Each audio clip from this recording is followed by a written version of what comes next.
ఇప్పుడు ఓం శ్రీం మహాలక్ష్మి స్వాహ అని చదువుకుంటూ ఉంటే డబ్బు పరంగా ఉన్న ఇబ్బందులన్నీ తొలగిపోతాయి. అలాగే చాలామంది ఇళ్లలో పిల్లలు సరిగ్గా చదవకుండా ఇబ్బంది పెడుతూ ఉంటారు.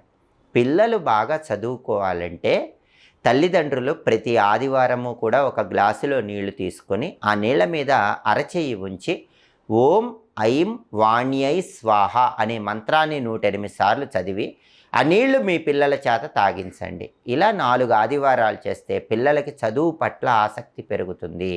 మంత్రం ఏంటంటే ఓం ఐం వాణ్యై స్వాహ.